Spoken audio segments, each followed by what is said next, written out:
नायक को, नमो ओंकार वाणी को, नमो उन कुंद प्रभु को जिन्होंने ओंकार धारण की। अहो उपकार जिनवर का, कुंद का दिव्य वाणी का, जिन कुंद ध्वनि दाता उन कहान स्वामी का। नमः समय साराय स्वानुभूत्या चकासते, चित स्वभावाय भावाय सर्व भावांतर।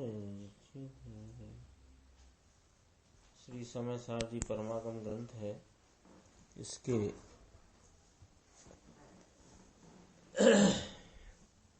परिशिष्ट में जो 47 शक्तियों का वर्णन आचार्य अमृतचंद्र भगवान ने किया है, उसमें अपनी करण शक्ति की चर्चा चल रही है और करण शक्ति की थोड़ी चर्चा शेष है।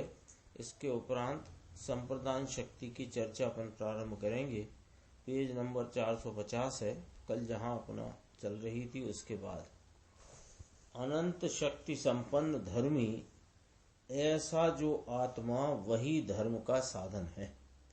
सम्यक दर्शन ज्ञान चारित्र वह धर्म है और आत्मा का स्वभाव ही उसका साधन है। स्वामी समंत भद्राचार्य देव ने कहा है, न धर्मो धार्मिकेर बिना, धर्म धार्मिक के बिना नहीं होता।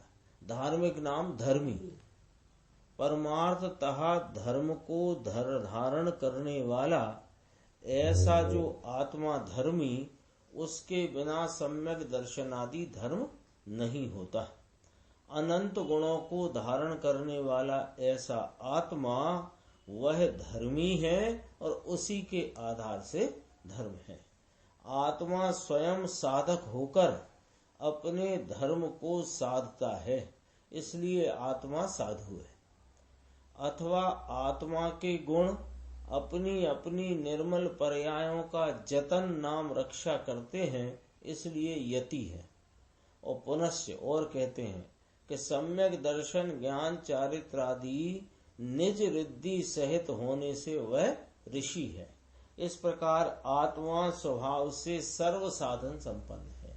आत्मा ही साधु है, आत्मा ही यति है, आत्मा ही ऋषि है, आत्मा साधकतम है। किसका? कि अपने निर्मल परिणाम रूपी कर्म का कर्ता स्वयं आत्मा स्वयं साधन स्वरूप है। कि हे जीव, तुझ में ऐसी कौन सी अपूर्णता है जो तू बाह्य साधनों को ढूंढता है। साधन होने की परिपूर्ण शक्ति तुझ में है। तेरा आत्मा ही सर्व साधन संपन्न होने पर भी तू बाह्य में अपना साधन क्यों ढूंढता है। जैसे किसी के यहाँ कढ़ाई आदि साधन न हो तो पड़ोसी क्या मांगने जाता है, किंतु जिसके घर में सर्व साधन हो वह दूसरे के यहाँ किस लिए मांगने जाएगा। तो ऐसा अंतरंग में विश्वास तो जागृत करो। जैसा आत्मा का स्वरूप आचार्य परमात्मा ने सर्वज्ञ देव ने बताया, उसको बराबर समझकर यह विश्वास तो करो कि मैं स्वयं सर्व साधन संपन्न हूँ।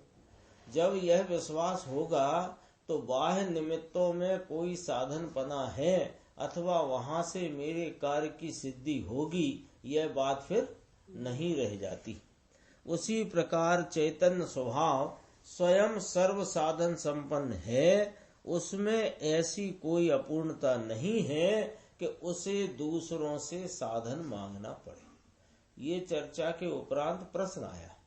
कल अपन ने थोड़ा प्रश्न देखा था जिज्ञासावश, अब अपन उसको देखते हैं कि इसका उत्तर गुरुदेव श्री क्या फरमाते हैं। कि वीतरागता प्रकट करने के लिए महाराज वीतरागता के निमित्त तो ढूंढने पड़ेंगे ना।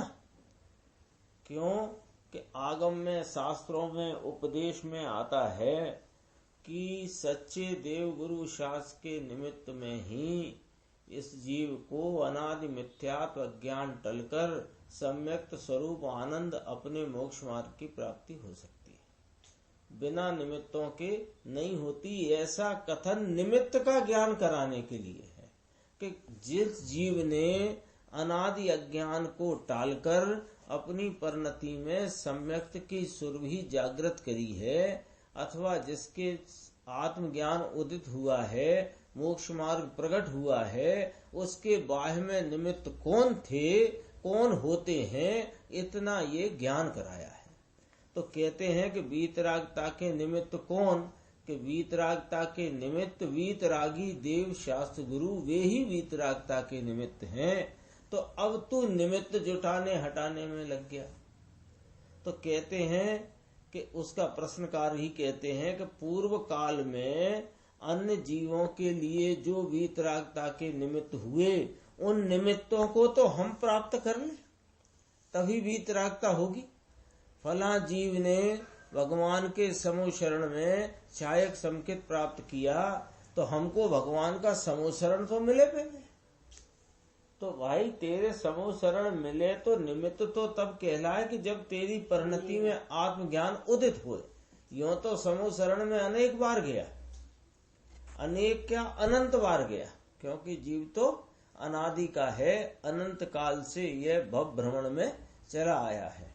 अब देखो इसका उत्तर, प्रश्न दोबारा पढ़ते हैं।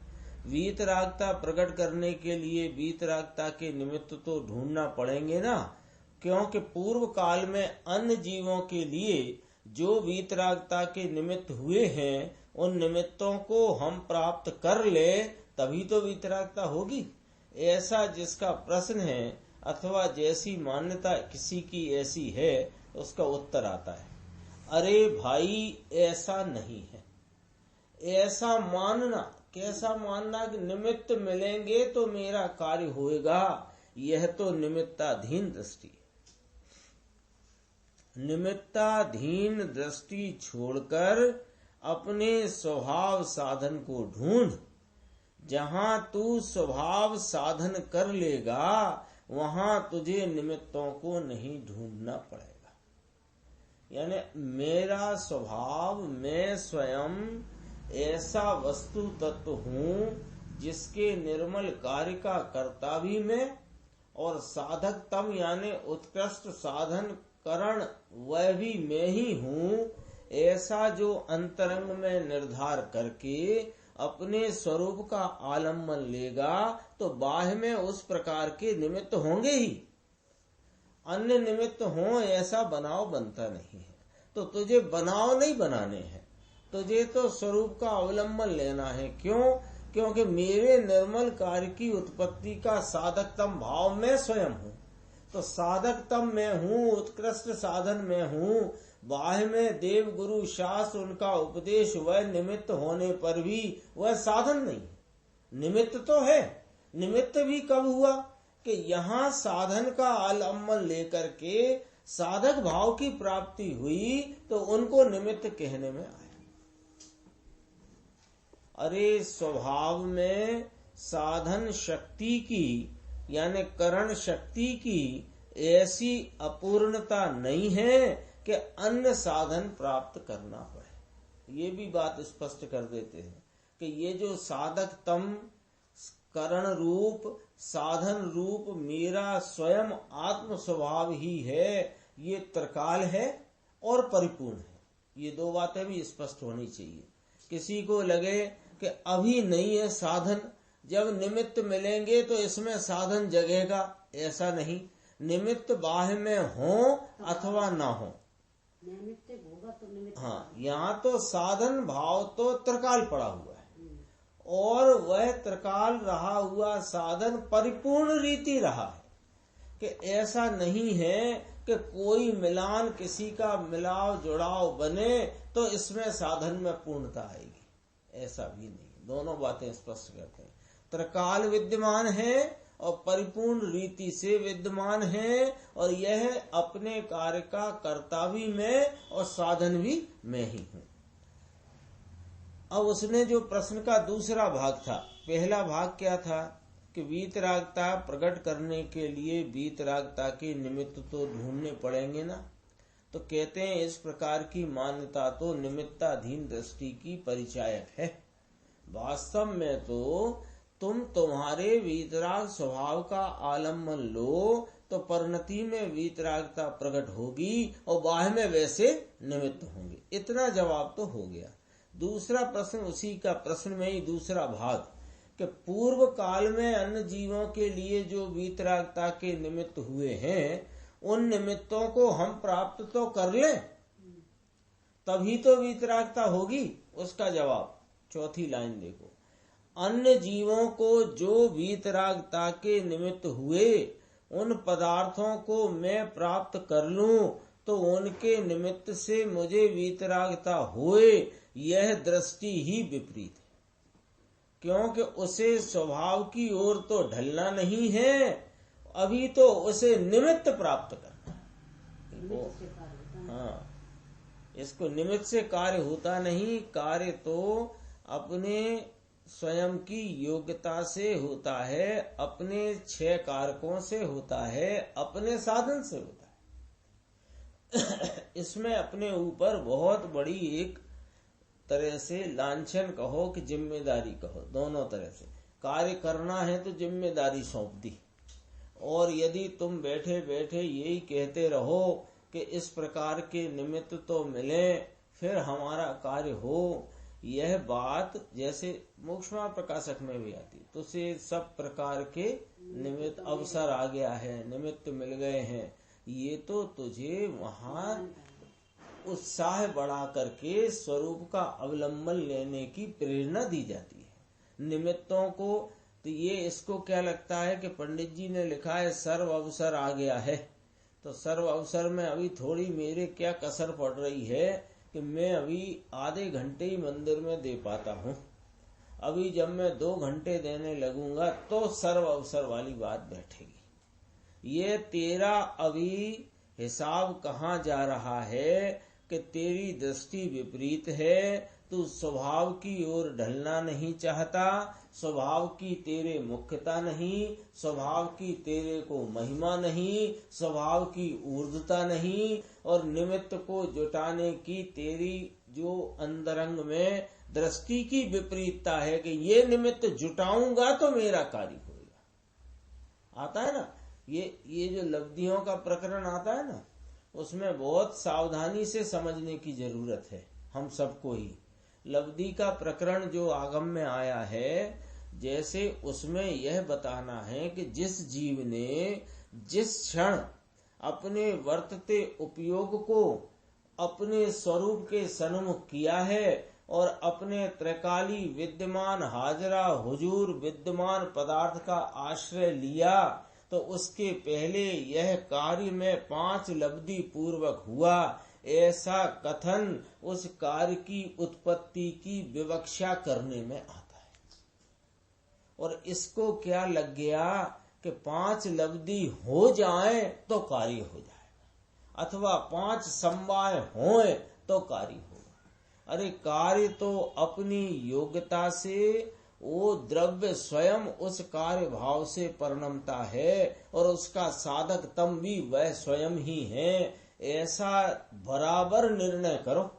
और ऐसा जो निर्णय किया होगा तो समवाय पूर्वक कार्य नहीं होता, कार्य हुआ है उसकी विवक्षा में 5 समवायों से उस कार्य की उत्पत्ति समझाई जाती। ऐसे ही लब्धियों का प्रकरण है। इसको लगता है कि 4 लब्धियां तो मेरी हो गई हैं अनेक बार, है ना, क्षयोपशम लब्धि, विशुद्धि लब्धि और देशना लब्धि और प्रायोग लब्धि, यहाँ तक तो मैं पहुंच गया हूँ। अरे कहीं नहीं पहुंच गया है।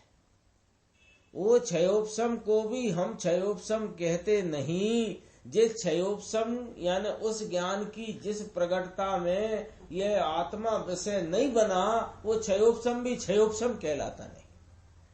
और जहाँ तेरे आत्मा का लक्ष्य होए और पूर्व का शुभ भाव छूट जाए, उस शुभ भाव को हम विशुद्धि लब्धि कहते हैं। जो शुभ भाव छूटा ही नहीं वो विशुद्धि लब्धि नहीं कहलाता है। जो कषाय की मंत्रता का भाव कैसे हुआ, उसके लक्ष्य से नहीं, निमित्तों के लक्ष्य से नहीं, जो अपने स्वरूप का आलम्बन की तरफ जाता हुआ जो ढलता हुआ परिणाम है, उसमें स्वरूप का आलम्बन के पूर्व जो शुभ भाव है, ऐसे ही देशना लब्धि की बात आती है तो इसे लगता है देशना मिलेगी तो कार्य होएगा, और ज्ञानी जीव की देशना चाहिए, तो ये ज्ञानियों को ढूंढने निकल पड़ा। कई प्रश्न आते हैं ऐसे सामने कि अभी साहब कोई भावलिंगी संत तो दिखाई देते नहीं, फिर हमें कैसे ज्ञानी की देशना मिलेगी है, अथवा कि अब गुरुदेव श्री वर्तमान में मौजूद नहीं, अब हमें कैसे देशना मिलेगी। तो इधर उधर तथा कथित ज्ञानी यानी जो अपने को ज्ञानी कहने लगे हैं उनकी शरण में चला जाता है। क्यों? क्योंकि ये स्वभाव की तरफ तो ढलना नहीं चाहता। इसमें लिखा है, गुरुदेव श्री बोलते हैं, उसे स्वभाव की ओर नहीं ढलना है, उसे तो अभी निमित्त प्राप्त करना है। इसलिए साधन होने की शक्ति वाला जो अपना स्वभाव है उसको तो वह वास्तव में स्वीकार ही नहीं करता, मानता ही नहीं है। अरे ज्ञानी तो अपने स्वभाव सामर्थ्य को जानकर उसका अवलंबन लेकर उसी को साधन बनाता है। बनाता माने वही साधन होता है। जैसे विशाल मंदिर का निर्माण कराना हो तो पहले इस बात को लक्ष्य में लेना पड़ता है कि उसकी सामग्री कहाँ मिलेगी। उसी प्रकार इस आत्मा का सिद्ध मंदिर यानी मुक्ति मंदिर बनाने का साधन कौन कौन से हैं उसकी ये बात चलती है। तो कौन है साधन? कि भाई तेरे सिद्ध मंदिर का साधन हो ऐसी सामग्री नाम साधन शक्ति यानी करण शक्ति तेरे स्वभाव में ही भरी हुई।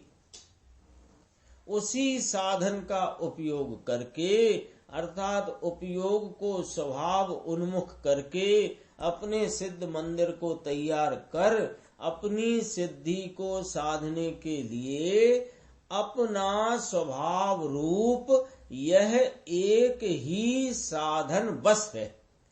अन्य किसी साधन को मत ढूंढ लो। साहब इनकार कर दिया है। क्या कह दिया है? अन्य किसी साधन को मत ढूंढो। तेरे में तेरा जो स्वभाव स्वरूप साधन त्रिकाल विद्यमान परिपूर्ण रीति से मौजूद है, उस साधन को साधन बना यानी अपने स्वभाव का अवलंबन ले। बाह्य साधन को ढूंढने की व्यग्रता से बस हो, ऐसा आचार्य भगवान का शब्द है। बाह्य साधन ढूंढने की व्यग्रता से बस हो। अंतरंग में निश्चय साधन प्रकट किए बिना अन्य किसी को व्यवहार साधन नहीं कहा जाता। यह नियम है। यहाँ 43वीं करण शक्ति का वर्णन पूरा हुआ और अपनी 47 शक्तियों के इस प्रकरण में 44 नंबर की शक्ति संप्रदान शक्ति की चर्चा अपन प्रारंभ करते हैं। स्वयं दीयमान भाव उपेयत्वमयी संप्रदान शक्ति। अपने द्वारा दिया जाता जो भाव उसके उपेयत्वमय उसे प्राप्त करने के योग्यपनामय यानी उसे लेने के पात्रपनामय संप्रदान शक्ति। देखना उसमें अपने द्वारा किया जाता लिखा है कि दिया जाता लिखा है? अपने से दिया जाने वाला। हिंदी उसका अर्थ अपने से दिया जाने वाला जो भाव उसको उपेयत्वमय। इसमें जरा गलत छप गया है। आत्म प्रसिद्धि जो मेरे पास PDF है इसमें किया जाता लिखा है, वो किया जाता नहीं है, दिया जाता है। ऊपर पढ़ सकते हैं स्वयं दीयमान। तो अपने द्वारा दिया जाता जो भाव उसके उपेयत्वमय यानी अपने द्वारा दिया जाता जो अपने द्वारा कर्म हुआ ना निर्मल परिणाम। कौन से लेना? सम्यक दर्शन आदि से लेके सिद्ध भाव तक के जो परिणाम दिए जाते हैं होते हैं ना, तो वे होते हुए दिए जाते हैं। तो किसको दिए जाते हैं कि उसको ग्रहण करने की शक्ति, उपेयत्वमयता की शक्ति, उसे प्राप्त करने की पात्रता रूप शक्ति भी आत्मा है। जैसे इसमें आएगा उदाहरण, अभी अपन इसलिए उसे याद करते हैं कि अपनी बात पकड़ में आ जाए, कि जैसे कुम्हार ने घड़ा बनाया, तो घड़ा कार्य है, कुम्हार करता है, और उसने राजा को भेंट किया। तो देने वाला कुम्हार और लेने वाला राजा, तो राजा में लेने रूप पात्रता, राजा की उस समय उस घड़े को लेने रूप योग्यता, वो उस भाव का नाम है संप्रदान। और ये कार्य किसने किया? कुम्हार ने। क्या किया? घड़ा बनाया। दिया किसको घड़ा बना करके?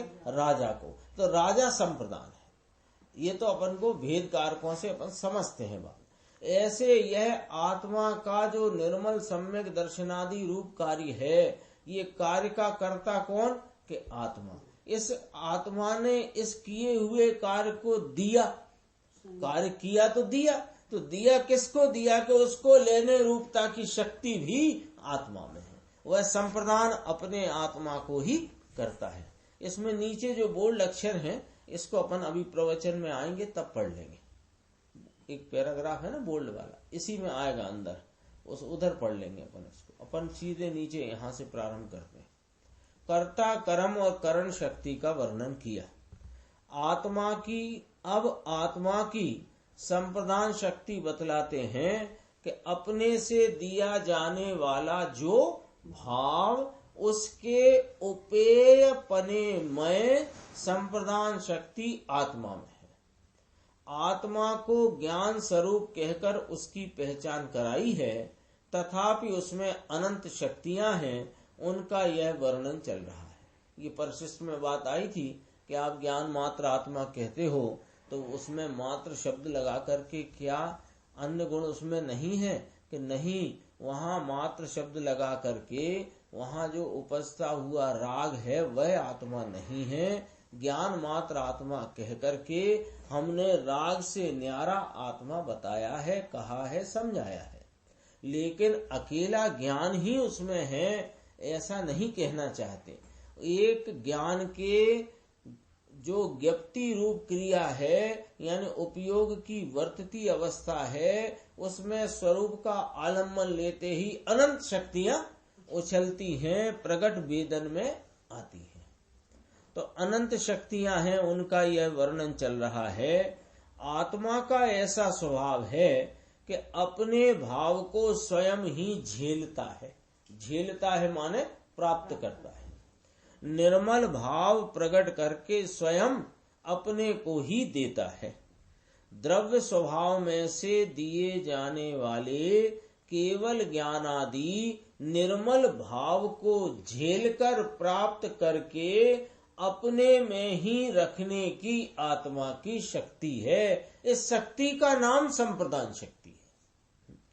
जैसे लोक व्यवहार में वो उदाहरण गुरुदेव श्री फरमाते हैं, कुम्हार घड़ा बनाकर राजा को दे, तो वहां राजा उस घड़े का संप्रदान कहा जाता है। उसी प्रकार आत्मा की निर्मल पर्याय का संप्रदान, यानी वो निर्मल पर्याय को लेने वाला, प्राप्त करने वाला आत्मा स्वयं ही है। आत्मा स्वयं ही उसको अंगीकार करता है। आत्मा अपनी निर्मल पर्याय प्रकट करके किसी अन्य को नहीं देता, किंतु अपने में ही रखता है। स्वयं अपने को ही निर्मल पर्याय का दान देता है। ऐसी आत्मा की संप्रदान शक्ति है। चिदानंद आत्मा दातार होकर, देने वाला कौन? आत्मा। और लेने वाला कौन? आत्मा। यहाँ लेने वाले भाव की बात चल रही है, लेकिन दिया किसने है ये बात भी साथ के साथ चल रही है। कार्य कहाँ हुआ? आत्मा में। तो कार्य कौन है? आत्मा की बात चल रही ना पहले। हाँ, कर्ता कर्म हो गया। अब वास्तव में दाता की बात आएगी अपादान में, उसमें से देता है ना, तो देने वाला की बात यहाँ है, पर यहाँ चर्चा संप्रदान शक्ति में लेने वाले की। चिदानंद आत्मा दातार होकर निर्मल पर्याय सम्यक दर्शनादि का दान देता है, उस दान को लेने की आत्मा की पात्रता है, किंतु यह आत्मा राग को ले या कि पर को ले, ऐसी पात्रता आत्मा के स्वभाव में नहीं है। सम्यक दर्शनादि भावों को स्वयं ही देने वाला और स्वयं ही लेने वाला है, ऐसी आत्मा की संप्रदान शक्ति है। आत्मा अपनी वस्तु किसी अन्य को नहीं देता और अन्य की वस्तु स्वयं नहीं लेता। आत्मा में आहार ग्रहण करने की पात्रता है ऐसा नहीं कहा, किंतु स्वयं अपने से दिए जाने वाले निर्मल भाव को ही लेने की पात्रता है ऐसा कहा है। आहार तो जड़ परमाणुओं से बना है, वह कोई आत्मा से दिया गया भाव नहीं है और उसे ग्रहण कर सके ऐसी पात्रता आत्मा में नहीं है। आत्मा में ऐसी पात्रता है कि निर्मल भाव ही उसमें रहता है। विकार को या पर के ग्रहण करने की पात्रता आत्मा के स्वभाव में नहीं है। जहाँ स्वभाव दृष्टि की, वहाँ धर्मी जीव को ऐसी पात्रता प्रकट हुई कि अपने स्वभाव में से दिए जाने वाले निर्मल भाव को ही वह उपेय रूप से स्वीकार करता है। ये दो ही आएंगे। एक तो वह संप्रदान स्वरूप आत्मा कैसा है कि वह निर्मल भाव को ही उपेय रूप से स्वीकार करता है, एक बात। और यह निर्मल भाव को कौन स्वीकार करता है कि यह आत्मा ही स्वीकार करता है। राग आदि को उपेय रूप से अपने में ग्रहण नहीं करता। मैं देने वाला और दूसरा लेने वाला, अथवा मैं लेने वाला और दूसरा देने वाला, ऐसा धर्मी नहीं मानते। मैं ही देने वाला और मैं ही लेने वाला, काहे का कि कहते हैं सम्यक दर्शनादि निर्मल भावों का। इस प्रकार धर्मी अपने आत्मा को ही संप्रदान रूप से जानता है। सम्यक्त्वी धर्मात्मा को रत्नत्रय के साधक संत मुनिवरों के प्रति ऐसा भक्ति भाव होता है कि ऐसे मुनिराजों को देखते ही उनके सम्यक्त्वी धर्मात्मा उन साधकों के रोम रोम से भक्ति उछलने लगती है कि अहो इन मोक्ष के साक्षात साधक संत भगवान के लिए मैं क्या क्या करूं, किस प्रकार उनकी सेवा करूं, किस प्रकार उन्हें मैं अर्पण हो जाऊं। इस प्रकार धर्मी का हृदय भक्ति से उछल पड़ता है। और जहाँ ऐसे साधक मुनिराज अपने आंगन में आहार के लिए पधारें तथा आहार दान का प्रसंग उपस्थित हो तो उसे लगता है कि मानो साक्षात भगवान ही आंगन में पधारे हैं, साक्षात मोक्ष मार्ग ही आंगन में आ गया है। इस प्रकार अपार भक्ति से मुनि को आहार दान देते हैं। ये आहार दान का एक प्रकरण अपने सामने बताया, क्योंकि धर्मात्मा ही वास्तव में दाता है। सम्यक्त्वी धर्मात्मा, इसके अतिरिक्त मुनिराज को आहार का देने वाला कोई है नहीं। और मुनिराज वे पात्र हैं। ये तो आहार की चर्चा है ना, तो थोड़ा उसको भी समझ लेते हैं। उसमें भी चार चीजें होती है ना, दाता, पात्र, दान की वस्तु और विधि, चार चीजें होती हैं। तो दाता कौन है? सम्यक्त्वी धर्मात्मा वह दाता है। मुनिराज तीन कषाय चौकड़ी की अभाव रूप दशा में वर्तने वाले वे पात्र हैं। दान की वस्तु निर्दोष आहार है और विधि भी उसकी निर्दोष होती है। ये सामान्य तो ये बात कही। अब यहाँ पर मुनिराज की अंतरंग दृष्टि और सम्यक्त्वी दाता की अंतरंग दृष्टि और पात्र की अंतरंग दृष्टि वो क्या है वो अपन देखते हैं। किंतु उस समय भी आहार चर्या के काल में भी आहार लेने वाले साधक मुनि को तथा आहार देने वाले सम्यक्त्वी धर्मात्मा को अंतर में कैसी दृष्टि और श्रद्धा होती है उसका यह वर्णन है। उस समय उन दोनों के अंतरंग में ऐसा सम्यक भान बरतता है कि हमारा ज्ञायक आत्मा इस आहार को देने वाला नहीं, लेने वाला नहीं, तथा यह जो निर्दोष आहार देने लेने का शुभ राग है, देखना यह देने का भी शुभ राग है, लेने का भी शुभ राग। जिसे आत्मा का भान नहीं है तो वो तो जी कहेगा कि हमने जी वस्तु दी है। हाँ, हमने देखो आज कैसी खीर बनाई है और ऐसा उसमें मेवा डाला है और हम तो सुबह 5 बजे से इसकी शोधन में लगे थे। ये कौन कहेगा? मूर्खानंद, अज्ञान। ज्ञान नहीं है, वो तो सोचता है कि हम कर रहे हैं, हम दे रहे हैं, हम दे। यानी ये चित्रण जो अपन देख रहे हैं ना, गुरुदेव श्री ने जो अपने सामने रखा है, क्या चित्रण है? सम्यक्त्वी धर्मात्मा है जिसके अंतरंग में रत्नत्रय के साधक, उत्कृष्ट साधक मुनिराजों के प्रति अत्यंत भक्ति उछलती है। ऐसी भक्ति उछलती है कि उसे अभी विकल्पात्मक वृत्ति में ऐसा लगता है धर्म्यक्त्वी को कि मैं क्या ना अर्पण कर दूं इनको। यह तो चलते फिरते सिद्धों के समान मुनिराज हैं, इनको मैं क्या ना अर्पण कर दूं। ऐसा अंतरंग में भक्ति का परिणाम उछलता है। और ऐसी भक्ति से वर्तते सम्यक्त्वी धर्मात्मा ही उनको आहार दान देने का दाता है और वे आहार दान के पात्र हैं। आहार दान का दृश्य देखो कि सम्यक्त्वी धर्मात्मा अत्यंत भक्ति पूर्वक उनको पड़गाहन करता है और वे जब उसके आंगन में पधारे तो लगे मानो मोक्ष मार्ग ही आंगन में आया है।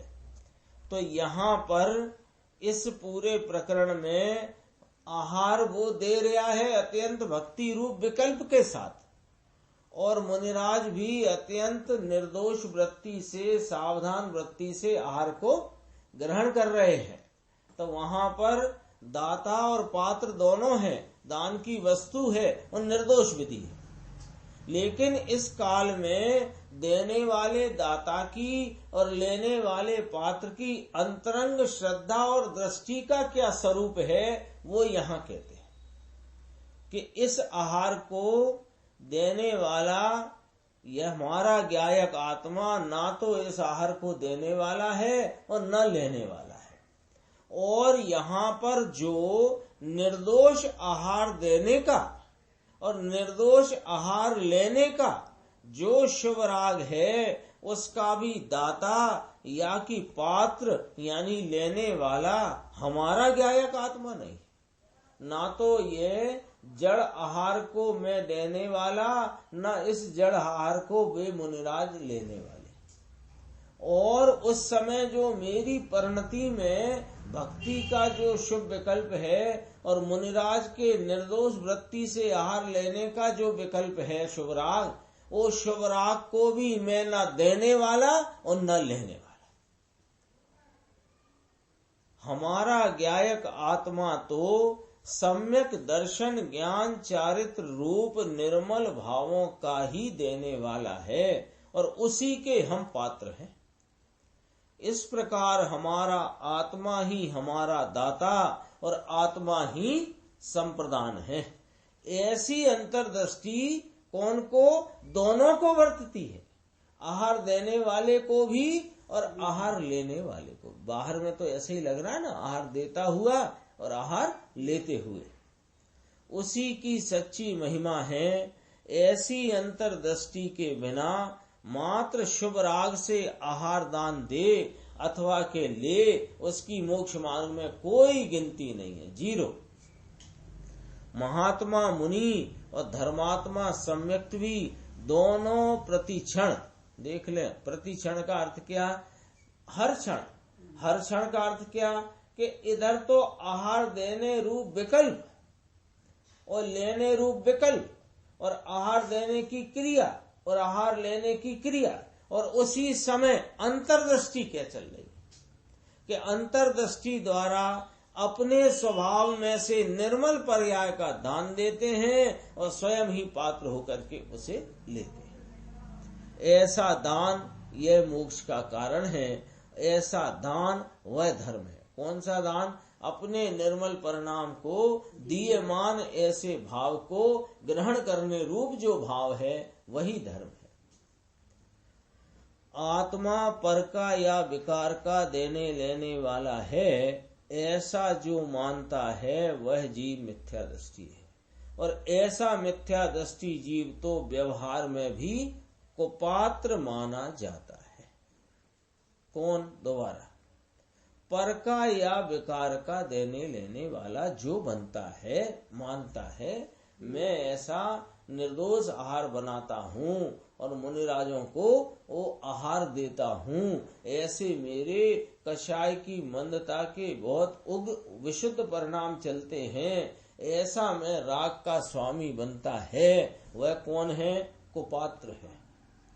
दाता भी खोटा और लेने वाला भी कुपात्र का। आगे चलते हैं अपन थोड़ा सा, इसमें वही आहार की संबंध चर्चा हो गई है। पेज नंबर 455 पर ऊपर की 7 लाइन छोड़कर देखो।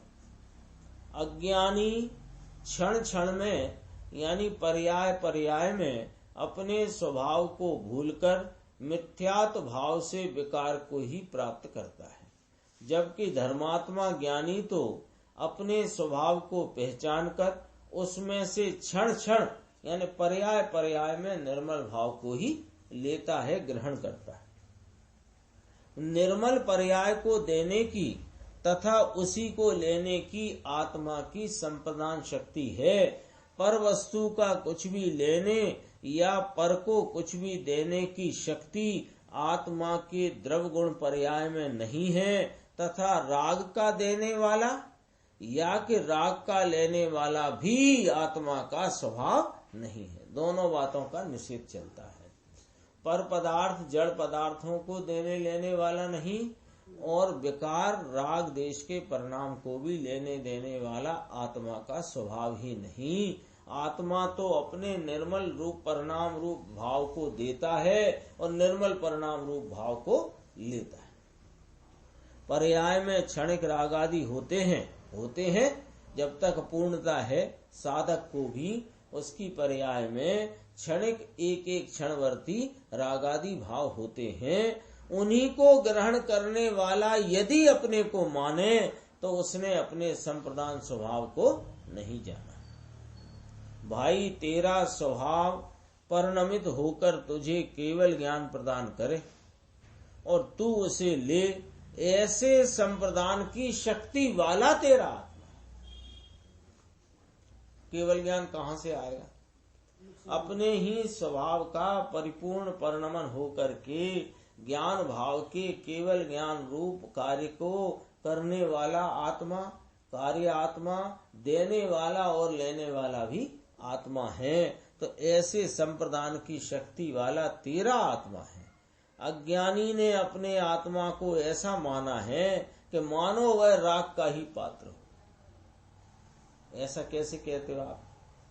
कि अपनी परिणति में उत्पन्न होता हुआ पूर्व का तीव्र कषाय का भाव टला और मंद कषाय का भाव हुआ, उसमें ये ऐसा मगन हो जाता है कि ओ हो वो परिणाम जैसे ही आया तो इसको लगता है यही बना रहे, यही चलना चाहिए, यही ठीक है। तो इसने क्या कर रखा है? अपने को राग को लेने का पात्र बना रखा है, जबकि यह आत्मा स्वभाव से राग को लेने का पात्र नहीं, पर वस्तु को लेने का तो है ही नहीं। अपनी परिणति में क्षणिक वृत्ति रूप अद्धर से उत्पन्न होने वाले स्वभाव से विरुद्ध भाव जो विभाव रूप हैं, रागादि भाव, उनको लेने का स्वभाव में कोई भाव ही नहीं। फिर भी अपने स्वभाव को भूलकर कषाय की मंदता का कोई परिणाम हुआ तो चाहता है ये बना रहे।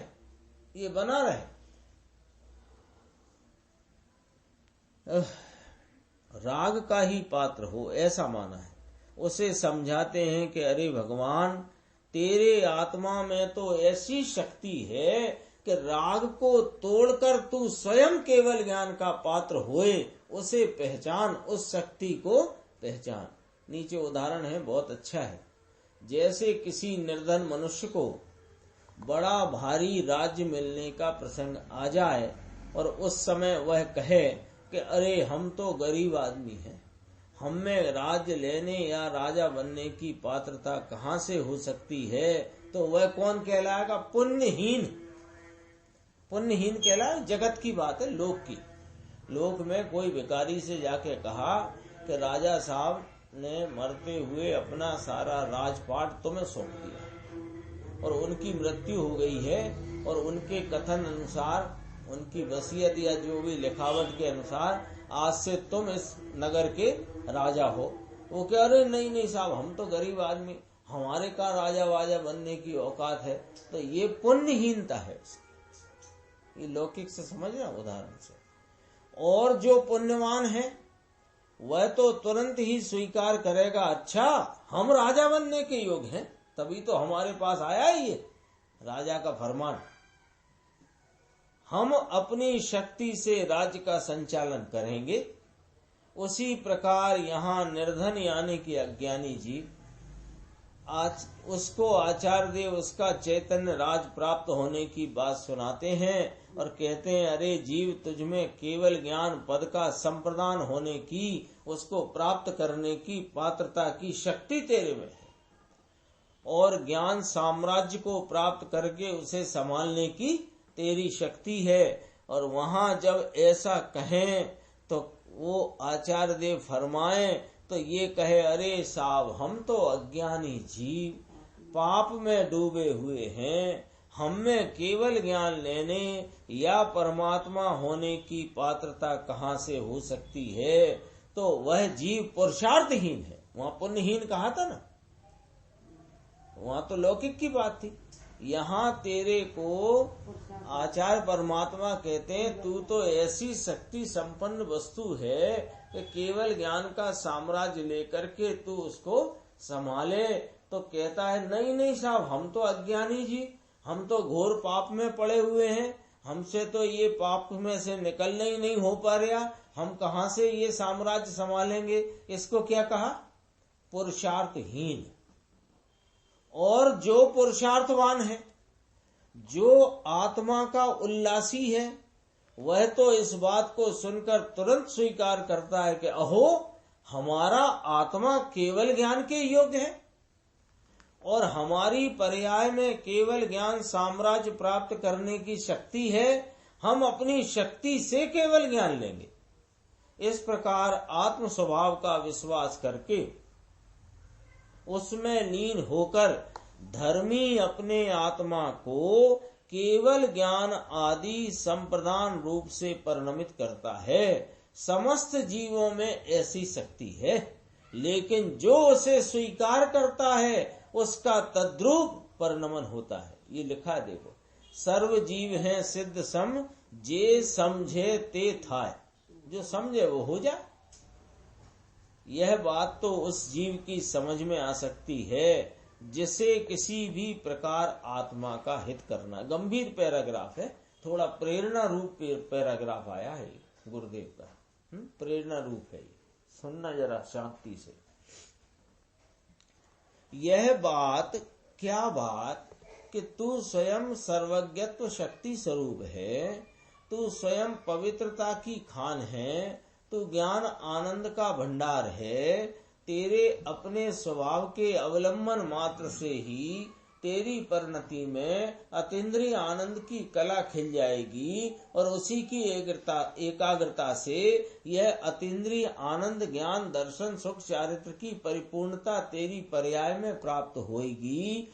यह बात किसको समझ में आती है कि जिसको आत्मा का हित करना है, जिसको अभी चार गति के में भव भ्रमण करना है, जिसको अभी स्वर्ग आदि के भोग चाहिए है, उसे ये बात समझ में नहीं आती। क्योंकि उसे क्या बात समझ में आती है?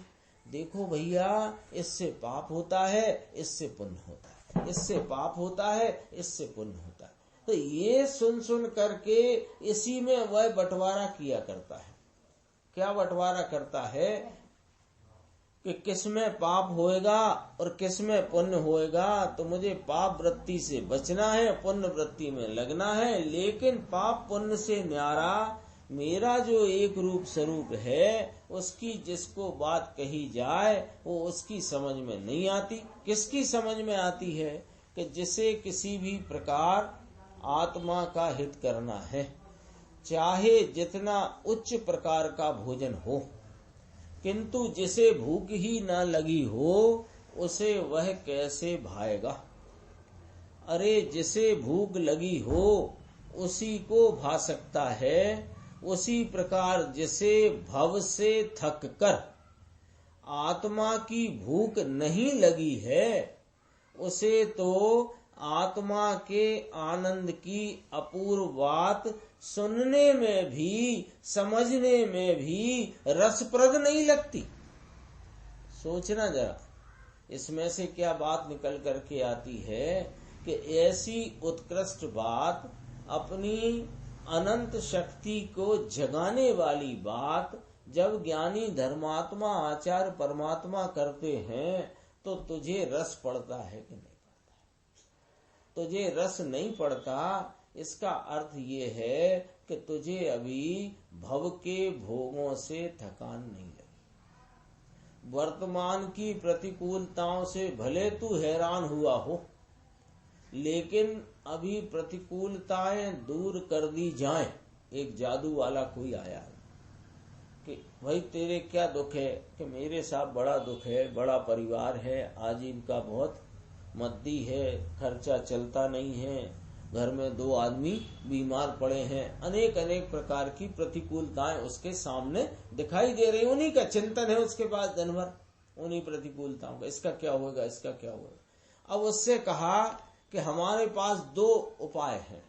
एक तो ये, तू ये अनुकूलता प्रतिकूलता का लक्ष्य छोड़ और अनुकूलता प्रतिकूलता के भाव, इष्टता अनिष्टता के भाव, रागादि भावों से न्यारा तू चैतन्य आत्मा ज्ञान आनंद स्वरूप है, उसकी दृष्टि कर तो तू सुखी हो जाएगा। और एक ये है कि हम अभी जादू से तेरी थोड़ी देर के लिए ये प्रतिकूलताएं दूर कर देते हैं और तेरे सब अनुकूलताएं हो जाएंगी। तुझे यदि लाख रुपए महीने की बजाय 8 लाख रुपए महीना आ जाएगा और जितने बीमार हैं सब दौड़ने लग जाएंगे और घर में भोजन भी अपने आप तैयार होने लग जाएगा। बोलो क्या चाहिए? तो जिसे वास्तव में ये क्षणिक अनुकूलताओं प्रतिकूलताओं में दुख लगा होगा वह तो आत्मा चाहेगा, और जिसे मात्र प्रतिकूलता की वर्तमान परिस्थिति दुख रूप लग रही है और अनुकूलता की बाट जोह रहा है, वह कहेगा कि ले साहब आप तो ये मिटाओ, हाल के हाल काम निपटाओ मेरा। तो ये जो उत्कृष्ट बात है, जो तीनों काल में, तीनों लोक में सबसे ऊंची में ऊंची बात है कि यह आत्मा स्वयं ज्ञान आनंद स्वरूप है। ये आनंद रूपी कार्य का कार्य भी स्वयं, कर्ता भी स्वयं, साधन भी स्वयं, और उस कार्य को लेने वाला देने वाला भी स्वयं ही है। ऐसी यह 3 काल की 3 लोक में सबसे ऊंची बात है। इससे ऊंची बात जगत में कोई नहीं। और ये बात का किसको रस आएगा कि जिसे संसार के भव भ्रमण में थकावट लगी हो, जिसको अभी ये लगता हो कि वर्तमान की प्रतिकूलताएं टल जाएं और आगे अनुकूलताएं मिल जाएं, तो वे अनुकूलताएं कोई स्थायी तो मिलती नहीं है। देवों की भी इतनी लंबी लंबी आयु होती है, पर इतनी आयु के उपरांत भी वे देवों को फिर वहां से हटना ही पड़ता है ना। तो कहते हैं कि जिसे भूख लगी है उसी को उच्च प्रकार का भोजन भा सकता है, उसी प्रकार जिसे भव से थककर आत्मा की भूख नहीं लगी है उसे तो आत्मा के आनंद की अपूर्व बात सुनने समझने में भी रसप्रद नहीं लगती। किंतु जो जीव भव दुख से थक गया है कि अरे रे यह आत्मा इस भव दुख से छूटकर चैतन्य की शांति कब प्राप्त करेगा, इस प्रकार जिसे आत्म शांति की तीव्र भूख लगी है, वह तो अपूर्व रुचि से श्रवण करके अवश्य यह बात समझ जाता है और इसे समझने से अवश्य उसके भव की थकान उतर जाती है और अवश्य उसकी भूख भग जाती है और आत्मा की अपूर्व शांति का अनुभव होता है। अरे जैसे भव की थकान लगी हो और आत्मा के सुख की भूख जागृत हुई हो, उस भूखे के लिए यह मिष्ठान है। क्या मिष्ठान है कि तू स्वयं ही अपने निर्मल पवित्र भाव से रहा हुआ त्रिकाल विद्यमान पदार्थ है, जिसके अवलंबन मात्र से पर्याय में शांति की प्राप्ति होती है। ऐसा यह मिष्ठान किसके लिए है? उस भूखे के लिए। इस मिष्ठान से अनंत भव की भूख भग जाती है और अपूर्व सुख की प्राप्ति होती है। आत्मा में ऐसी संप्रदान शक्ति है कि वह स्वयं ही दाता और स्वयं ही पात्र है। आत्मा दाता होकर क्या देता है कि जो उसके स्वभाव में हो वही देता है। आत्मा के स्वभाव में कोई विकार नहीं भरा है कि वह विकार को दे। आत्मा के स्वभाव में तो ज्ञान आनंद ही भरा है, इसलिए वह ज्ञान आनंद का ही देने वाला है और आत्मा स्वयं ही उसका लेने वाला है। संत मुनि आत्मा के उस आनंद स्वभाव की पहचान कराते, ना तो तुम्हारा आनंद वे देते और न लेते। इसलिए वे संत निमित्त रूप से आनंद दाता कहे जाते हैं। वीरसेन आचार्य देव कहते हैं कि इन महान परमागमों द्वारा श्री सर्वज्ञ देव ने जीवों को आनंद की भेंट दी है। सर्वज्ञ के शास्त्र में आनंद की प्राप्ति का मार्ग दर्शाया है, इसलिए कहा है कि भगवान ने ही आनंद की भेंट दी है। जो भगवान के कहे हुए शास्त्रों का अंतर आशय समझ ले, उसे अतीन्द्रिय आनंद की प्राप्ति हुए बिना नहीं रहती। अपन थोड़ा आगे चलते हैं, इसी पेज के नीचे आना 3 लाइन कि हे जीव, यदि तुझे आनंद की आवश्यकता हो तो अपने स्वभाव से ही मांग। जो जिसके पास हो वही वह देता है। तेरा आनंद तेरे स्वभाव के पास ही है, इसलिए वही उसका दाता है। अन्यत्र कहीं तेरा आनंद नहीं है। आत्मा में एकाग्र होकर अपने पास से ही अपना आनंद ले। स्वभाव में एकाग्र होने से पर्याय स्वयं आनंद रूप परिणमित हो जाती है। इसलिए आत्मा ने आनंद दिया और आत्मा ने आनंद लिया, ऐसा कहा जाता है, किंतु दाता और ग्रहण करने वाला कोई पृथक नहीं है।